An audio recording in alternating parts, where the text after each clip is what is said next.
Good evening student. वैसे आज कोई स्टूडेंट नहीं है अभी, तो मैं आज लेक्चर दूंगी यूनिट 7 पे।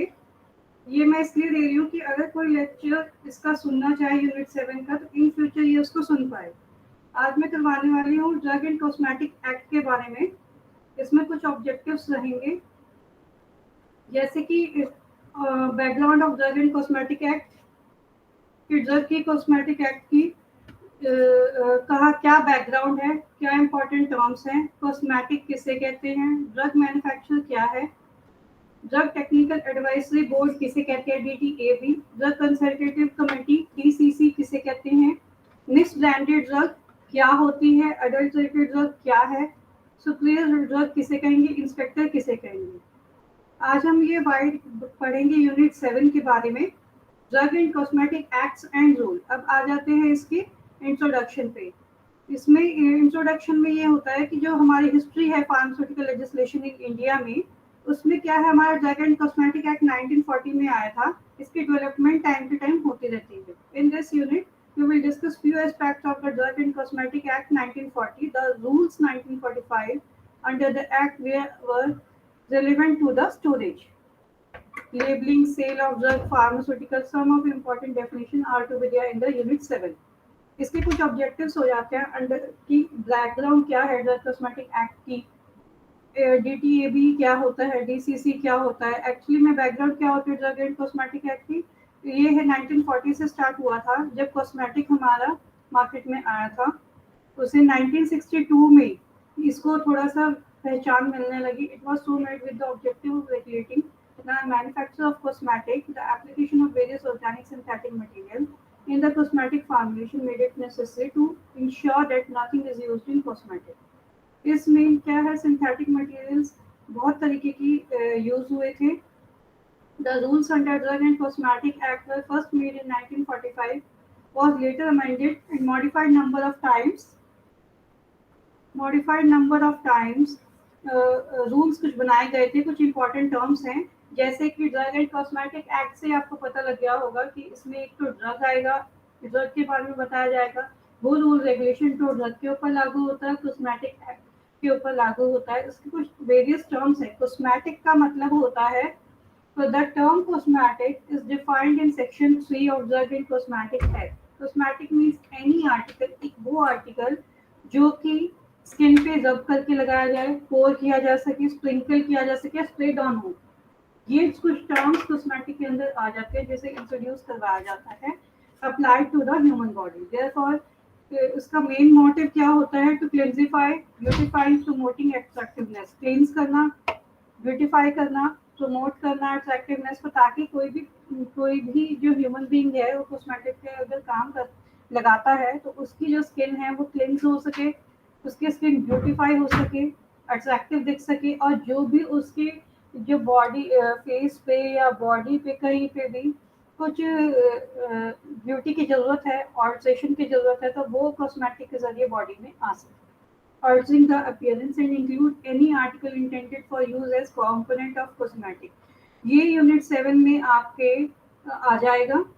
जो मैंने आपको इंट्रोडक्शन करवा दी है, बैकग्राउंड मैंने आपको बता दिया है कि ड्रग कॉस्मेटिक एक्ट 1940 में आया था, पर इसको पहचान 1962 में मिली। इसके कुछ वेरियस ऑब्जेक्टिव थे कि कुछ मटेरियल हमें सिंथेटिकली डिराइव हुए, जो कि रूल्स में आ जाते हैं। हमने कॉस्मेटिक के बारे में जान लिया कि कॉस्मेटिक होता क्या है। कॉस्मेटिक एक ऐसा आर्टिकल है जो कि रब हो, स्प्रिंकल और स्प्रे डाउन हो सके और ह्यूमन बॉडी को अच्छा दिखा सके। जैसे कि इसमें कुछ और चीज़ें हो जाती है, talcum powder, nail polish, perfumes, lipsticks etcetera. ये सब हमारा कॉस्मेटिक के अंदर आ जाएगा, to beautify the particular person. अब जान लेते हैं ड्रग के बारे में। ड्रग क्या होता है? Drug is defined in the drug and cosmetic act. Drug की पूरी description drug and cosmetic act में आती है। हाल ही जनवरी में ड्रग एंड कॉस्मेटिक एक्ट के टू वॉल्यूम्स जो है वो अभी लॉन्च हुए हैं। The act says that drug include all medicine, वो सब मेडिसिन जो इंटरनल और एक्सटर्नल यूज के लिए बनाई जाती है ह्यूमन बींग्स की वेलफेयर के लिए, और जो एनिमल्स पे भी यूज हो सके, उनके डायग्नोस करने के लिए, उनके ट्रीटमेंट के लिए, मिटिगेशन के लिए, प्रिवेंशन ऑफ एनी डिजीज और disorder in human beings. The animal including preparation applied on human body, वो प्रिपरेशन जो जो ह्यूमन बींग्स या एनिमल की डायग्नोसिस कर सके, बीमारी को, डिजीज को डायग्नोस कर सके, ट्रीट कर सके, कोई भी डिसऑर्डर ह्यूमन बींग्स में या एनिमल्स में पाया जाए उसे इम्प्रूव कर सके, इसे कहते हैं ड्रग। अब जैसे मॉस्किटोज काट लेते हैं तो क्या है, रिपेलिंग ऑइंटमेंट बनाई जाती है ताकि मॉस्किटोज ह्यूमन बॉडी पे ना असर करें। कुछ सब्सटेंस ऐसे हो जाते हैं जैसे कि फूड से हमें कई बार ऐसा है कि इफेक्ट कर जाता है। Such substance other than food intended to affect the structure or function of human body or intended to be used for the destruction of vermin insects। तो कुछ खाने की मेडिसिन हो जाती है जो which can cause disease in human beings as may specified from time to time by the central government। All substances intended for use as component of drug including anti-gelatin capsules। gelatin के capsules आते हैं। Such devices intended for internal and external use in the diagnosis treatment। बहुत सारे ऐसे devices हैं जो internally और externally use किए जाते हैं डिजीज को डायग्नोस करने के लिए, उनका ट्रीट करने के लिए और उन बीमारियों से बचाने के लिए। कोई डिसऑर्डर ह्यूमन बीइंग में है उसको ठीक करने के लिए। अब आ जाते हैं ड्रग एंड कॉस्मेटिक का मेन नोट जो आपको समझना चाहिए। ड्रग एंड कॉस्मेटिक एक्ट में कुछ रूल्स रेगुलेशंस हो जाते हैं जो डिफाइन करे गए हैं ड्रग के लिए भी, ड्रग एंड मेडिसिन दोनों के लिए। ड्रग वो होती है जो क्रूड और प्योर सब्सटेंस होता है, उसे ड्रग कहते हैं। It is often called the active ingredient of principal when the drug is converted into dosage form like tablet. जब कोई ड्रग हमारी कन्वर्ट हो जाती है और टैबलेट फॉर्म बनाती है लिक्विड प्रिपरेशन में, उसे कहते हैं मेडिसिन। जैसे कि फॉर एग्जांपल पैरासीटामोल है। Paracetamol is a drug and it is made in form of tablet or syrup that becomes a medicine. So then the term drug in medicine are often used as synonym. It is always better to use medicine to indicate the various commonly used drug forms. These days, medicine is the commonly used term throughout the world. अब manufacture पे आ जाते हैं, ये आपका point हो जाएगा। Manufacture में क्या है, ड्रग कॉस्मेटिक एक्ट का जो रूल है वो मैन्युफैक्चरर्स पे भी लागू होता है in relation to drug and cosmetic. अगर वो ड्रग को बना रहे हैं तो भी उन पे लागू होगा, अगर वो कॉस्मेटिक की प्रिपरेशन को मैन्युफैक्चर कर रहे हैं उन पे भी लागू होगा। Manufacture includes any process. Manufacture एक ऐसा प्रोसेस है और एक पार्ट है किसी चीज़ को, जो ड्रग को न्यू फॉर्म में लाना या किसी भी चीज़ को इम्प्रूव करना, ऑल्टरिंग करना, या कह सकते हैं उसको सजावट करना, ऑर्नामेंटिंग करना। जैसे कि सिंपल क्यूर ड्रग है उसे टैबलेट की फॉर्मेशन दे देना या सिरप की फॉर्मेशन दे देना, ये एक तरीके से ऑल्टरिंग हो जाती है कि हम उसमें कुछ ऑल्ट्रेशन कर रहे हैं, यानी कि उसको हम सजा रहे हैं, एक प्रॉपर एक प्रिपरेशन के रूप में उसे मार्केट में उतार रहे हैं। Finishing, packing, labeling, breaking up, or otherwise treating or adopting any drug or cosmetic with a view to its sale or distribution. It does not include the compounding or dispensing any drug.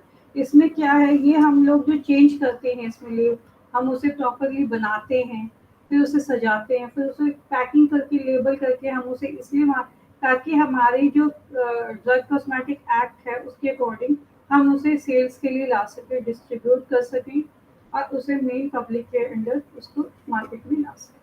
It does not include any compounding or dispensing of any drug or dispensing without packing, or the packing of any drug cosmetic in the ordinary course। अब आ जाते हैं drug technical advisory board. ये एक ऐसी regulation है जो कि कुछ नियम लागू करती है। It is constituted to advise the central government. Drug technical advisory board क्या है, सेंट्रल गवर्नमेंट को, स्टेट गवर्नमेंट को ये सलाह देती है कि जितने भी टेक्निकल मैटर्स हैं ड्रग एंड कॉस्मेटिक एक्ट के अंडर आने चाहिए to carry the functions assigned to it.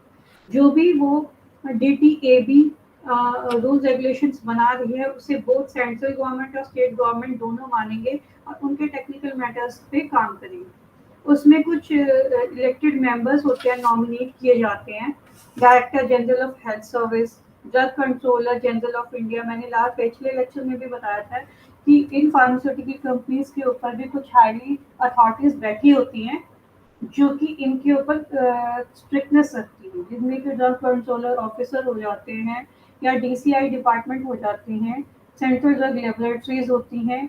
If in case ऐसा है कि कोई ड्रग मैन्युफैक्चरर्स के पास ढंग से टेस्ट नहीं हो पा रही है तो इन CDL कैलकाटा की है, इसमें भेजी जा सकती हैं। और फार्मेसी काउंसिल ऑफ इंडिया है, ये भी एक संस्थान है, एक इंस्टीट्यूट है, एक फार्मेसी काउंसिल ऑफ इंडिया। इसमें ये भी DTAB के अंडर आ जाती है। The central government nominates member from the drug controller of various states.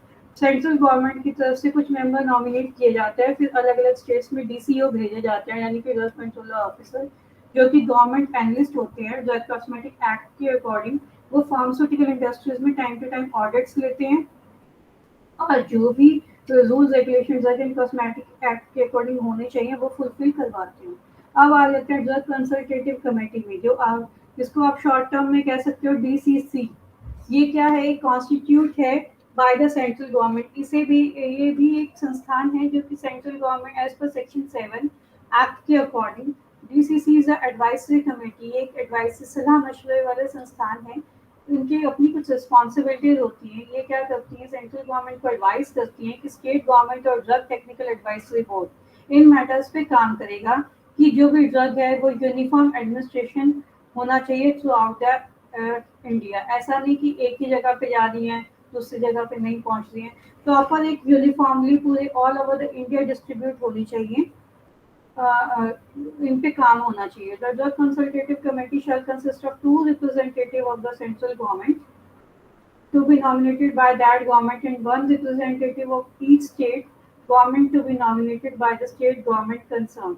अब पढ़ लेते हैं मिस ब्रांडेड के बारे में। मिस ब्रांडेड का मतलब हो जाता है as per the act a drug shall be deemed to be misbranded. एक ड्रग को मिस ब्रांडेड तब कहा जाता है, यानी कि खराब हो जाना, जब अगर किसी भी ड्रग का कलर खराब हो जाए, कोटिंग उतर रही है अनकोटेड टैबलेट्स की, पाउडर जो है वो उसके लम्प्स बन रहे हैं, या कहीं से कहीं पे भी पॉलिश भी उतर रही है या डैमेज हो रही है, तो उसको वो मिस ब्रांडेड ड्रग में आ जाती है। It is made to appear of better great therapeutic value than its release. उस it is not labelled in the prescribed manner, और वो भी अगर मानो कोई सिरप है उसकी तो पर जो लेबल होना चाहिए जिस तरीके से, उस तरीके से प्रिस्क्राइब्ड मैनर में लेबल नहीं है, तो वो मिसब्लेंडेड में आ जाती है। यानी कि जो रूल्स रेगुलेशन के अकॉर्डिंग होना चाहिए वैसे अगर उस ड्रग पे लेबल नहीं है तो वो मिसब्लेंडेड मानी जाएगी। Its label or container, anything accompanying the drug bears any statement, design or device which makes any false claim for the drug which is false or misleading, तो उसे खराब माना जाएगा, मिसलीड माना जाएगा। यानी कि अगर कोई लेबल पे कंटेनर है तो उस पे ड्रग के बारे में प्रॉपर स्टेटमेंट नहीं है या प्रॉपरली डिजाइन उसको नहीं किया गया तो उसे फॉल्स क्लेम में आ जाएगा, विच इज फॉल्स और मिसलीडिंग। अब आ जाते हैं अडल्ट्रेटेड ड्रग। नाम से जैसे कि नाम से ही जान रहे होगे, अडल्ट्रेटेड का मतलब हो जाता है जब कोई ड्रग, हिंदी में इसका मतलब होता है अडल्ट्रेटेड का मतलब मिलावट होना, अडल्ट्रेशन का मतलब है मिलावट होना। Adulterated drug as per drug and cosmetic act a drug will be become adulterated. एक ड्रग को ड्रग एंड कॉस्मेटिक एक्ट के अकॉर्डिंग किसी भी एक ड्रग को एडल्ट्रेटेड तब माना जाएगा जब वो डिकम्पोज हो जाएगी, उसके सब्सटेंस खराब हो जाएंगे। इट हैज बीन प्रिपेयर्ड और पैक्ड और स्टोर्ड अंडर इनसैनिटरी कंडीशन। अगर कोई ड्रग इनसैनिटरी यानी साफ सफाई नहीं है, उस तरीके से कंडीशन में पैक हो रही है, स्टोर की जा रही है, तो वो एक कंटेमिनेटेड हो जाती है, यानी कि खराब मिलावटी हो जाती है। अडल्ट्रेशन का मतलब होता है कि जब हमारे ड्रग किसी भी हार्मफुल सब्सटेंस के साथ मिक्स होकर मार्केट में उतर जाए, दैट इज कॉल्ड अडल्ट्रेशन। जैसे कि एग्जांपल के तौर पे कि मानो रेड कलर की कोई टैबलेट, रेड कलर का कोई पाउडर है, उसको हमें पेशेंट को प्रिस्क्राइब करना है या हम उसे बना रहे हैं, और अगर उसी में हम जो ब्रिक है, रेड कलर की ब्रिक होती है, उसका पाउडर फॉर्म ले ले और उसे उस ड्रग में मिला दे, यानी कि दोनों एक जैसे दिखने वाली चीजों को मिक्स कर दें, मिलावट कर दें। A drug is to be mixed with a harmful or spurious drug. That is called adulteration. It has been, if container is composed in whole part or any portion of deleterious substance which may render the contents injurious to health. It bears or contained for purpose of causing only a color other than one. अगर किसी भी drug का colour एक दूसरे के ऊपर चढ़ रहा है, या मतलब कहते हैं ना कलर लग जाना, और या तो हम खा रहे हैं फिंगर्स पे ही आ जाना, तो वो एक तरीके से मिलावटी ड्रग में आ जाएगा। इट कंटेन्स एनी हार्मफुल और toxic substance which may render its injurious to health. Any substance which has been mixed therewith so as to reduce its quality or strength. अब आ जाते हैं सुपरयस पे। मैंने अभी एडल्ट्रेशन में ही बताया कि सुपरयस सुपरयस का मतलब होता है हार्मफुल है, यानी कि हमारी कोई सही सही ड्रग को मिलाकर हमने किसी हार्मफुल सब्सटेंस के साथ तब हम मार्केट में ला रहे हैं, उसे कहते हैं अडल्ट्रेशन। और सुपरयस का मतलब होता है it is important name which belong to another drug. मैंने कहा अभी बताया कि मेन जो सही ड्रग है उसको हार्मफुल ड्रग सब्सटेंस के साथ मिला देना, उसे कहते हैं मिलावट। और it's an imitation of substitute, कि उससे मिलते जुलते सब्स्टिट्यूट का जो ड्रग से मिल रहा है, जैसे कि रेड कलर की अगर कोई ड्रग है या रेड कलर का अगर कोई ड्रग पाउडर है, उसको हम ब्रिक पाउडर भी रेड कलर का होता है, उसके साथ मिक्स करके मार्केट में उतार दें, तो जब भी अगर वो पेशेंट कोई खाएगा तो उसको नुकसान होगा, तो वो एडल्ट्रेटेड ड्रग में और सुपीरियर ड्रग में आ जाता है। इसमें लिखा भी है इट इज एन इमिटेशन और the substitute of another drug और resemble another drug in a manner. Drug से मिलता जुलता सब्सटेंस जो कि खतरनाक है, हार्मफुल है, सुपरियस है, उसको लेके आना, likely to deceive or bears upon its label or container the name of another drug unless it is plainly or conspicuously marked so as to reveal its true character। जब उसमें मिल जाता है तो उसका जो ट्रू करैक्टर है वो खत्म हो जाता है, उसकी अपनी पहचान खत्म हो जाती है और जो हार्मफुल सब्सटेंस है उसी की पहचान रह जाती है। The label or the container bear the name of an individual or company purporting to be the manufacturer of the drug, which individually or company is fictitious or does not exist. It has been substituted wholly or in a part by another drug substance. It purports to be the product of manufacturer of whom it is only truly a product. अब आ जाते हैं इसका basic note आप समझने की कोशिश करना। The term is not defined in the drug and cosmetic act, that is counterfeit medicine और a fake medicines manufactured by a person और यूनिट। किसी भी मैन्युफैक्चरर से कोई फेक मेडिसिन बनाई जाए other than the license, we can know from the definition that some of misbranded spurious medicine can become counterfeit medicine। कोई brand miss brand drug है या सुपरियस मेडिसिन है, वो काउंटरफिट मेडिसिन के अंडर ही आती है। इस चीज़ का आप प्लीज़ ध्यान में रखना। फिर कोई आपसे काउंटरफिट मेडिसिन के बारे में पूछता है तो उसमें आपकी मिस ब्रांडेड और सुपरियस मेडिसिन को आप एक्सप्लेन करेंगे। अब आ जाते हैं इंस्पेक्टर पे।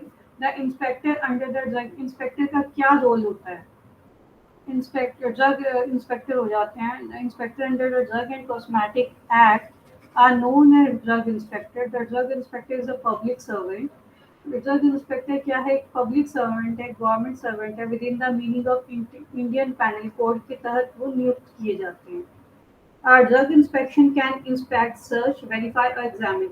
एक ड्रग इंस्पेक्टर का क्या रोल प्ले होता है? वो कहीं पे भी ऑडिट लेगा तो इंस्पेक्ट करेगा, जांच पड़ताल करेगा, कमियां ढूंढने की कोशिश करेगा, फिर उन्हें वेरीफाई करेगा कि वो कमियां जो उसने निकाली है नेक्स्ट ऑडिट में आके वो क्लियर हुई हैं या वहीं पे है।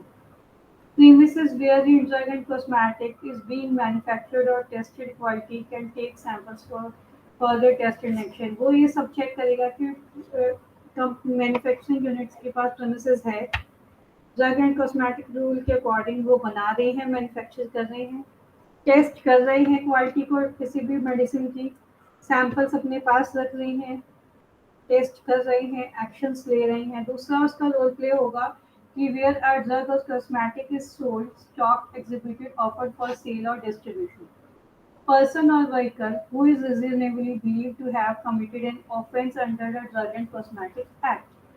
फिर वो क्या करेगा कि जो भी उसके अंडर काम कर रहे हैं, पर्सन और व्हीकल वो इज रीजनेबली बिलीव, जिसका टू हैव कमिटेड है, जो उस काम को कर रहा है, उसको देख उसको ड्रग एंड कॉस्मेटिक और वो काम ढंग से नहीं करे तो उसको ड्रग एंड कॉस्मेटिक एक्ट के अकॉर्डिंग जो भी उनको लगेगा वो उस अकॉर्डिंग उसका उसके लिए एक्शन लेंगे।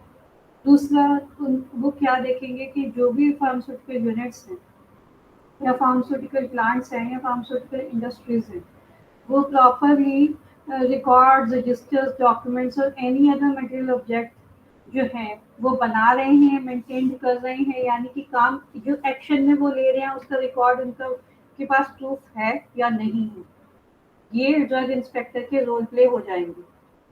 द इंस्पेक्शन और search has to be done only at reasonable times. जो ड्रग इंस्पेक्टर की इंस्पेक्शन होती है वो एक रीजनेबल टाइम में होती है। मैंने लास्ट लेक्चर में भी बताया था कि यूनिट्स में कि जो हमारे फार्मास्यूटिकल इंडस्ट्रीज हैं उनके ऊपर भी रेगुलेटरी अथॉरिटीज बैठी होती हैं, जो डीसीओ यानी कि ड्रग कंट्रोल ऑफिसर्स, वो ड्रग इंस्पेक्टर को नियुक्त करते हैं। ड्रग इंस्पेक्टर टाइमली ऑडिट करते हैं और ये चेक करते हैं कि वो टाइमली काम हो भी रहा है या नहीं हो रहा। इंस्पेक्शन और search has to be done only at reasonable time, timely होती है। मोस्टली ये 12 मंथ्स में एक बार होती है।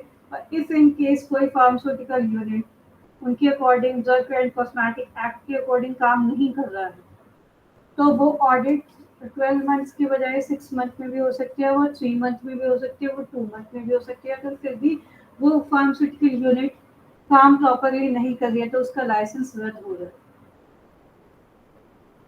अब आ जाते हैं कि इसमें मोस्टली क्या क्या क्वेश्चंस पूछ लिए जाते हैं। डीटीएबी और डीसीसी ये मोस्टली क्वेश्चन पूछ लिए जाते हैं। साइलेंट एडल्ट्रेटेड ड्रग क्या होता है ये पूछ लिया जाता है। अब आ जाते हैं स्टोरेज ऑफ मेडिसिन को, इस मेडिसिन को कैसे स्टोर किया जाता है। सभी को पता है, मेडिकल स्टोर्स पे भी देखा होगा कि जो भी मेडिसिन होती हैं उनको कोल्ड स्टोरेज पे रखा जाता है एक पर्टिकुलर टाइम में। ऑइंटमेंट्स में भी देखा होगा, उसमें लिखा होता है स्टोर एट 25 डिग्री सेल्सियस और 30 degree Celsius, protect from heat and light. The term storage is a comprehensive one referring to keep or merchandise in a safe or good condition, though sometimes people may try to differentiate storage and preservation. कि जो भी चीज़ें बन रही हैं pharmaceutical unit में, जो भी मेडिसिन बन रही हैं वो सेफ रहें, गुड कंडीशन में रहें और जब मार्केट में जाएं तो वो जो पेशेंट्स हैं उनके हेल्थ सेक्टर को इम्प्रूव करें। तो sometimes people may try to differentiate storage and preservation. कई बार ऐसा होता है कुछ पीपल्स को स्टोरेज एंड प्रिजर्वेशन के को डिफरेंशिएट ही नहीं कर पाते, उन्हें प्रिजर्वेशन भी सेम लगता है, उन्हें स्टोरेज भी सेम लगता है, सोचते हैं एक ही तो बात है। Storage is the physical process of storing a housing material in specified area. Storage का मतलब होता है, स्टोरेज एक फिजिकल प्रोसेस है जिसमें हम किसी चीज को स्टोर करते हैं पर्टिकुलर इन स्पेसिफाइड एरिया।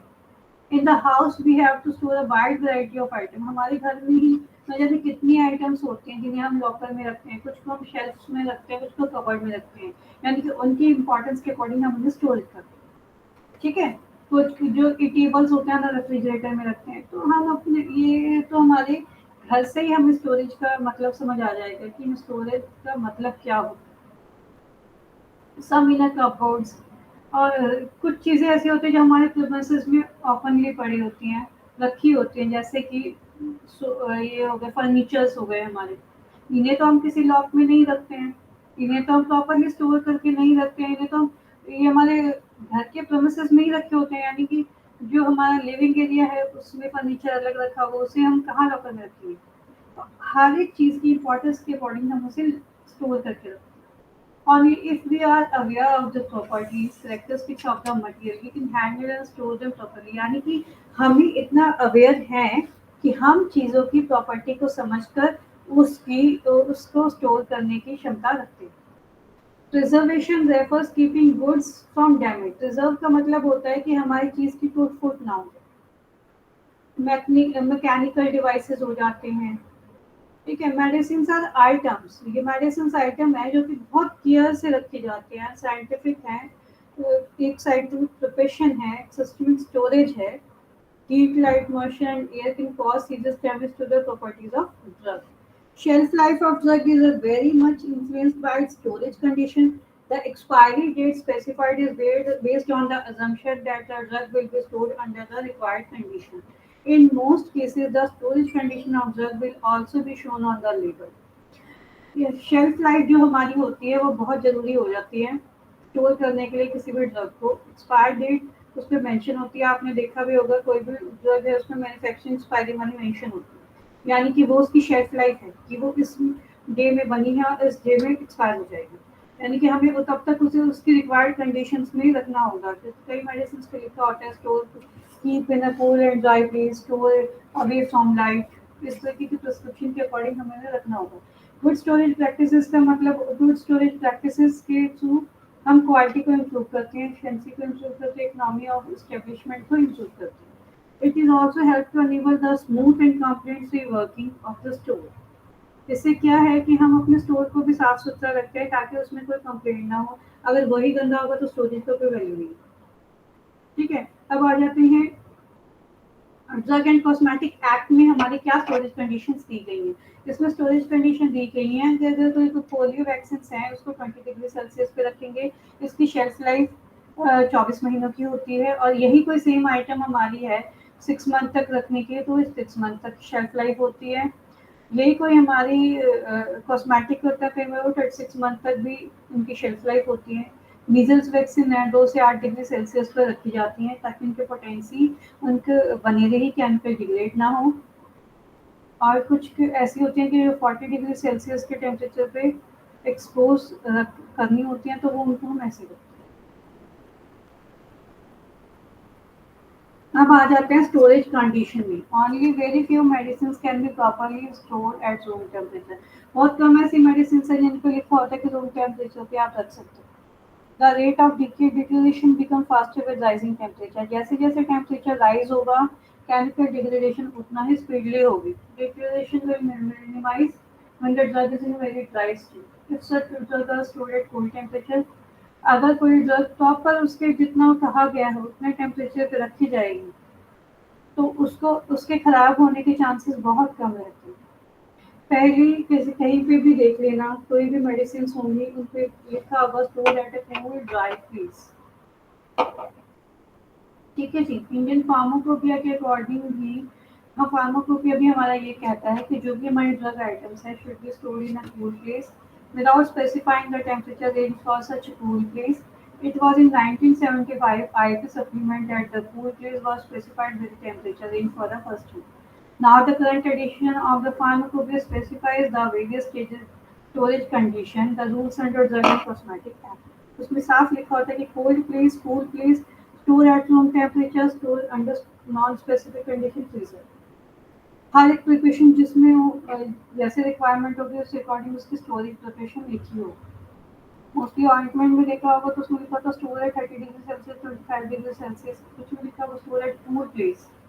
कोई प्लेस का मतलब होता है 2 से 8 डिग्री सेल्सियस का टेम्परेचर होना। ड्रग हमारी कूल प्लेस उसको कहते हैं कूल प्लेस। फार्माकोपिया हमारा Indian pharmacopoeia, British pharmacopoeia, British pharmaceutical codex है। वो इन फुलफिलमेंट को एग्री करता है कि refrigerator is a cold place where temperature maintain thermostatic. Refrigerator हमारा जो है कुछ जगह पे देखा होगा कि मेडिकल स्टोर्स में रेफ्रिजरेटर रखा होता है, वहाँ पे जो बिल्कुल सेंसिटिव होती है हमारे ड्रग्स वो रखी जाती हैं 2 से 8 डिग्री के Celsius. Freezer is also a cool place जहाँ पे -20 से -10 डिग्री का सेल्सियस तक का होता है। अब आ जाते हैं, ये तो हमने पढ़ लिया कि कूल प्लेस में क्या क्या रखा जाता है। Mostly oxytocin insulin preparation cool place होता है 8 से 25 डिग्री सेल्सियस, जो हमारे ऑइंटमेंट्स पे भी लिखा होता है। An article for which storage in a cool place is indicated may ultimately be stored in a refrigerator unless otherwise specified in individual monographs. Drug like antibiotic, hormone preparation, vitamins, level preparation are required to store in a cool place. ये सब antibiotics हैं, ये हमारे refrigerator में रखी जाती हैं। Vitamin हैं, लीवर प्रिपरेशन है, ये सब हमारी कूल प्लेस में रखी जाती है। अगर ये कूल प्लेस में नहीं रखी जाएंगी तो केमिकल डिग्रेड होगा। should be adequate considering the maximum stock of drug likely to be purchased. अब आ जाते हैं room temperature. The room temperature is the temperature prevailing in a working area. Room temperature वो होगा जो हमारा नॉर्मल वर्किंग एरिया है। India being a tropical country, हमारा India जो है ट्रॉपिकल कंट्री, यहाँ पे हर जगह पे वेरिएट करता है temperature. Storage under non specific condition है। इसमें नॉन स्पेसिफिक कंडीशन का मतलब है इंडिविजुअल मोनोग्राफ के अकॉर्डिंग जो कहा गया है उससे उस इंक्लूड प्रोटेक्शन फ्रॉम मॉइस्चर। अब फ्रीजर पे आ जाते हैं। Freezer is a place in which the temperature is maintain thermostatically. Freezer में -20 से -10 डिग्री का होगा टेम्परेचर। द शेड्यूल पी हमारा जो है ड्रग एंड कॉस्मेटिक एक्ट का, इसमें हमारे ड्रग कॉस्मेटिक एक्ट में सारे शेड्यूल्स हैं। अब हमारा पी शेड्यूल क्या कहता है, the life period of many drug when kept under specific storage condition. अगर हमारी लाइफ पीरियड ड्रग जो है हमारी स्टोरेज कंडीशन प्रॉपर रखी जाती है, तो जो उनकी वेल स्टोर्ड है वो कोल्ड प्लेस करके है, तो उनकी स्टेबिलिटी बनी रहेगी। जैसे पोलियो वैक्सीन से 24 मंथ तक उनकी लाइफ पीरियड होता है। प्रोटेक्शन फ्रॉम फ्रीजिंग, कुछ ऐसी भी ड्रग्स होती हैं जिन्हें हमें फ्रीजर से बचाना भी होता है। अगर वो हमने रख दी तो वो सपोज सिरप है, तो फ्रीजर में रखोगे तो वो जम जाएगा, उसको ड्रिंकेबल नहीं होगा। In this case of many items in addition to the risk of breaking of the container, कुछ ऐसा हो जाता है कि हमारे ब्रेक ना हो जाए container. Freezing is also result in loss of strength और potency in destructive alteration of the characteristics of the student of the contents. In such cases, the label on the container should bear an appropriate instruction. Label पे भी हमारी proper appropriate instructions होंगी। अब पढ़ लेते हैं expiry date. Expiry date हमारी क्या कहती है? एक्सपायरी डेट हमारी वो डेट होती है जिसमें डोजेज फॉर्म एक्सपेक्टेड होता है कि मतलब एक्सपेक्टेड होता है कि इस टाइम तक हमारी जो भी ड्रग है उसके डोजेज फॉर्म पर meet comply with the standard of identity, purity, potency, quality when stored as a specified condition. Expiration dating becomes meaningful only when it is accompanied by the label direction for storage. अगर expiration का तब value लगता है जब उसके label direction के according उसके storage को कैलकुलेट करके उसकी एक्सपायरी हमें मेंटेन की। The storage condition and expiry dates are interlinked and calculated based on the stability studies. Expiration date can be defined as the time period in which the products will remain stable when stored under suggested recommended condition, and expiration date is conventionally traditionally expired in terms of month. अब आ जाती है WHO पे। World health organisation, सभी को पता होगा कि WHO जो है वर्ल्ड हेल्थ ऑर्गेनाइजेशन है decided that in the interest of patient safety, expired drugs should not be sold over under special circumstances of economy. इसमें क्या हो जाता है कि ड्रग कॉस्मेटिक एक्ट के अकॉर्डिंग जो हमारे केमिस्ट होते हैं, फार्मासिस्ट होते हैं, should remove expired items from the cover. उनका ये रूल है, उनको ये करना चाहिए कि अगर कोई किसी शॉप पे, किसी मेडिकल स्टोर पे कोई भी मेडिसिन की उसकी शेल्फ लाइफ खत्म हो चुकी है, तो उनकी वो ड्यूटी बनती है कि वो उसे निकाल के कवर्ड में से हटाए। Expired drug not for sale, और उस पर लिख दें कि एक्सपायर्ड ड्रग सेल के लिए नहीं है। Except when scientifically justified based on analysis testing, no manufacturer retailer can alter the printed expiry date. इससे क्या है, और ये एनालिसिस के बेस पे, टेस्ट के बेस पे होना चाहिए मैन्युफैक्चरर्स के कि इतने समय में उनकी प्रोडक्ट एक्सपायर्ड हो सकती है, और वो लेबल पे प्रॉपर उनको मेंशन करना चाहिए। ये शेड्यूल की हमारा। अब शेल्फ लाइफ पे आ जाते हैं। शेल्फ लाइफ हमारी है the time period in which the preparation will remain stable when stored or kept under the recommended storage condition. Shelf life हमारी वो शेल्फ है जिस पे कि हमारी जो फार्मास्यूटिकल प्रोडक्ट हम रख रहे हैं, मेडिसिन रख रहे हैं, वो उतने टाइम पीरियड के बाद के तक रिमेन स्टेबल रहे। जितना शेल्फ लाइफ दिया हुआ है तब तक स्टेबल रहे, उसकी स्टोरेज कंडीशन मेंटेन रही। It is the time period और duration of the product is expected to retain at its active ingredient, retain the potency not below 90% of the label claim। जिसमें आ जाता है मोस्टली हमारा batch number, एक label पे क्या क्या चीज़ें होनी चाहिए। सिरप या कोई भी हमारी टैबलेट है या कोई भी फार्मास्यूटिकल प्रोडक्ट है हमारी, उस पर बैच नंबर मेंशन होना चाहिए, manufacturing. The term use before, आपने कहीं देखा होगा, use before 6 month, use before 12 months. ये इसका मतलब क्या होता है, यानी कि जितना उसको में टाइम पीरियड बोला गया है वो उसकी शेल्फ लाइफ करी जाएगी। In the cases some export की या इंपोर्ट की प्रोडक्ट है उसमें लिखा था बेस्ट बिफोर एंड, कि जब तक एंड ना हो तब तक वो ठीक है, या बेस्ट बिफोर 6 मंथ या best before 2 month, what ever. The primary objective of assigning shelf life to a drug product to ensure that the product integrity। अब आ जाते हैं फैक्टर्स, क्या इफेक्ट करते हैं ड्रग की पोटेंसी पे during storage. Drug often designed as useful poison, drug designated as useful poison, drug को हम बोलते हैं useful poison. It signifies the point that most of the potent drugs become highly toxic or dangerous. हमारी जो एक point पे हमारी जो यही ड्रग पोटेंट ड्रग जो है वो टॉक्सिक और डेंजरस भी हो सकती है if not properly handle and store. अगर हमने सही से इसे इस्तेमाल नहीं किया या सही से हमने इसे स्टोर नहीं किया तो यही जो हमारी ड्रग है ये हमारी डेजिग्नेटेड हो जाएगी यूजफुल पॉइजन, एक ऐसा जहर जिसे हम यूज करते हैं। Modern medicine are formulated by using powerful chemical compound. Modern medicine हमारी कौन सी हो जाती है जो एलोपैथिक मेडिसिन हो जाती है। Every drug is having a shelf life, हर एक ड्रग की अपनी शेल्फ लाइफ होती है। उतना उसका टाइम पीरियड होता है कि उतने टाइम पीरियड तक वो मैन्युफैक्चर करेगी, डेट तक वो एक्सपायरी करेगी, शेल्फ तक वो मेंटेन रहेगी। During the shelf life period a medicine expected to retain its potency, safety and action. Expiry date and shelf life of a medicine is very much dependent on the specific storage condition. If the storage condition are not adhered, अगर किसी भी medicine की storage condition नहीं वो ले पाती है तो कोई गारंटी नहीं है कि वो नॉर्मल ड्यूरेशन से पहले भी खराब हो सकती है। नॉर्मल ड्यूरेशन अगर हमने स्टोरेज मेंटेन रखी तो उससे ज़्यादा भी चल जाए। If not properly stored, a product can be become ineffective, toxic or fatal with its normal shelf life. Normal shelf life से पहले भी खराब हो जाती है क्योंकि हमारा केमिकल टाइमली डिग्रेड करता रहता है अकॉर्डिंग टू जो हमारा pharmaceutical product. Some drugs are highly sensitive to heat, कुछ होती हैं जो हमारी थर्मोलाबाइल होती हैं ड्रग्स, कुछ होती हैं कि जो हीट से हमें प्रोटेक्ट करनी होती है, कुछ होती है जो लाइट से प्रोटेक्ट करनी होती है, उसको लिखा होता है स्टोर अवे फ्रॉम लाइट। कुछ ऐसी होती है जो मॉइस्चर से हम लोग दूर रखते हैं, कुछ एटमॉस्फेरिक एयर पकड़ लेती है।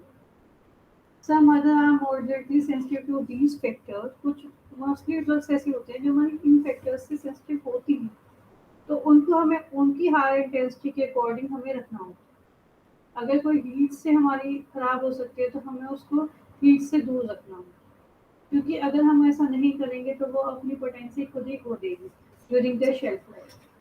डिट्यूरेशन का मतलब होता है किसी चीज़ का खराब हो जाना, डिकम्पोज हो जाना, डिग्रेड हो जाना due to its poor and unscientific storage. अगर उसकी हमने प्रॉपर स्टोरेज नहीं की और वही यूजफुल पॉइजन बन जाएगा जैसे मैंने अभी पहले बताया, और इवन हाईली टॉक्सिक। अब आ जाते हैं कि कुछ लेबल्स पे इस तरीके की इंडिकेशंस मेंशन होते हैं स्टोरेज को लेके, जो मैं अभी आपको बता भी रही थी। Keep in a cool dry please, cool dark please, यानी कि उसको लाइट से भी बचाना है। Keep in a cool please, protect from heat and lights, store below 25 degree Celsius, store at 2 to 25, store 15 से 25, store in a 2 to 8 degree Celsius, store away from sunlight, store in a dry place 2 to 8 degree Celsius, store at temperature 2 to 10।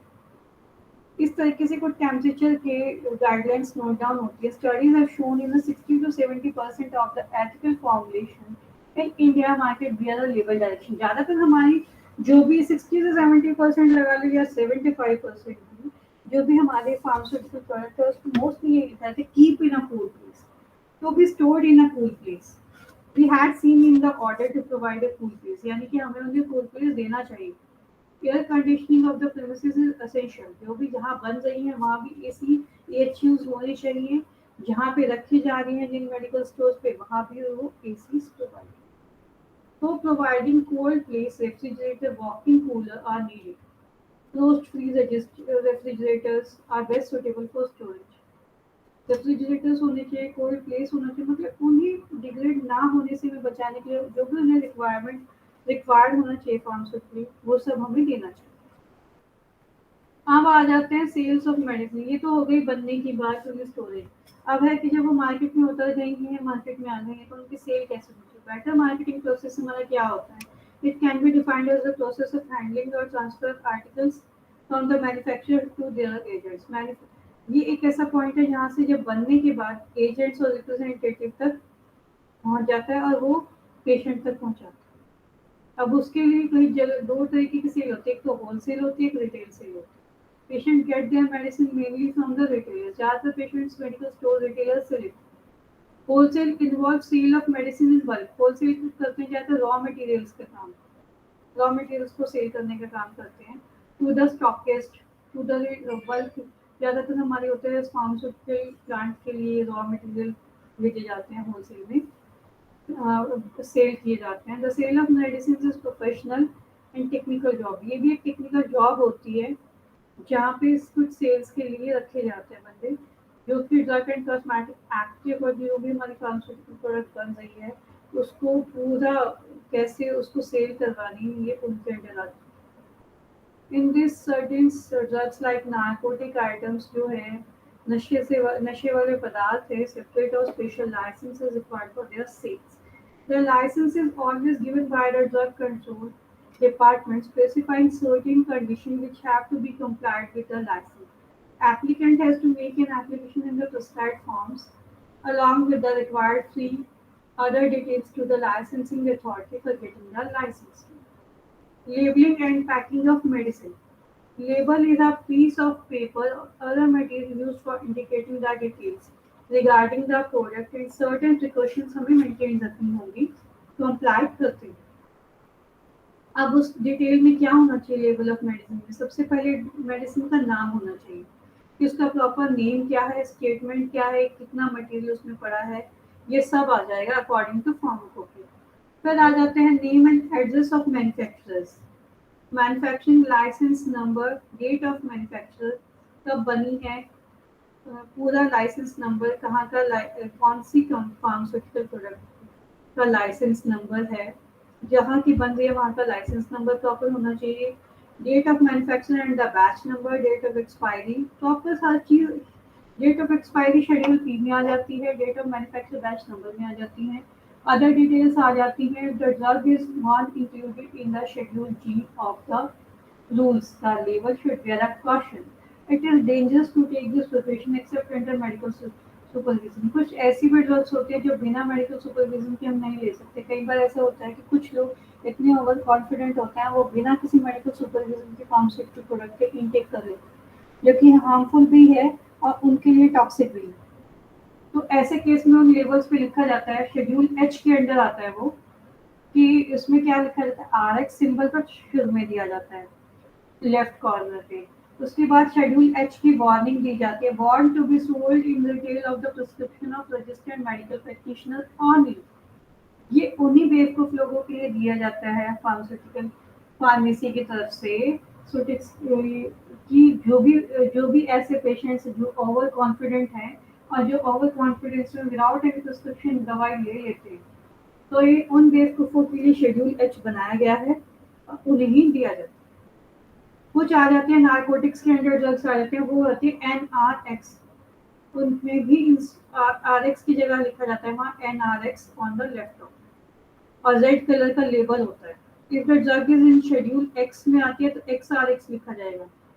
The label of medicine for external use only लिखा जाएगा। अगर कोई मानो lotion है, अब कुछ ऐसे हैं लेमैन हैं या गांव के बिल्कुल ही अननोन लोग, अनएजुकेटेड हैं, नहीं पता बेचारों को, तो उनके लिए भी ये चीज़ें हम इंस्ट्रक्शंस देते हैं कि ये आपको बाहर ही यूज़ करना है, इसको पीना नहीं।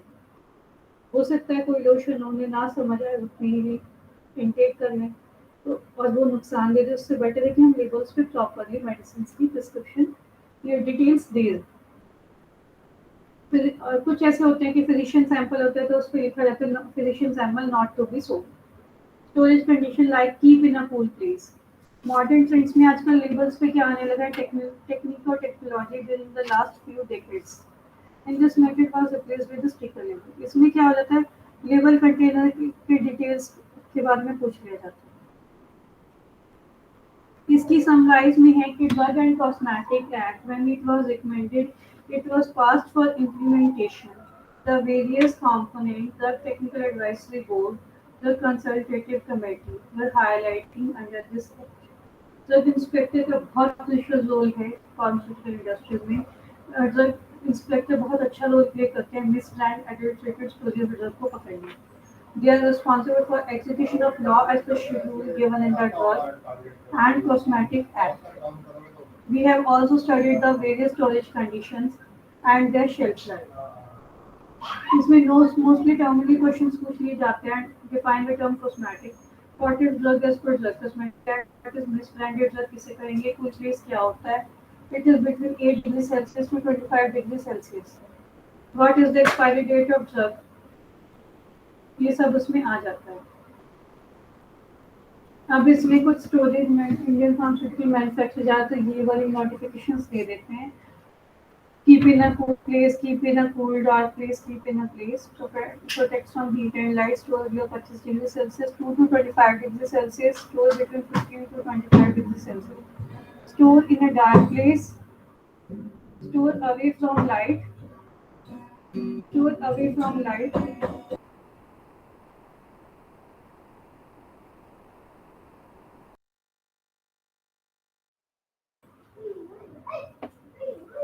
store in a 2 to 8 degrees Celsius, store away from sunlight, store away, do not store above 25 degrees Celsius. इस तरह की नोटिफिकेशन स्टोरेज रिगार्डिंग दी जाती है। ड्रग का प्रॉपर नेम होना चाहिए, स्टेटमेंट ऑफ नेट कंटेंट होना चाहिए, should be taken to and conspicuous manner. The proper name is the name specified in the books of standard or official pharmacopoeia. The content of active ingredient shall be shown as content as per single dose or tablet or capsules. Name at the address of manufacturers. अब आ जाते हैं इस terminal questions पे. इसमें क्या है, mostly question से पूछे जाते हैं कॉस्मेटिक क्या होता है, कॉस्मेटिक के आर्टिकल्स क्या हैं, कॉस्मेटिक के बारे में पूछ लिया जाता है. और दूसरा ये पूछ लिया जाता है all medicine for internal external use of human beings और animals, all substance intended to be used for in the diagnosis, treatment, mitigation, prevention of any disease or disorder in human beings. Such substances other than food intended to affect the structure or any function of human body intended to be used for the destruction of animals.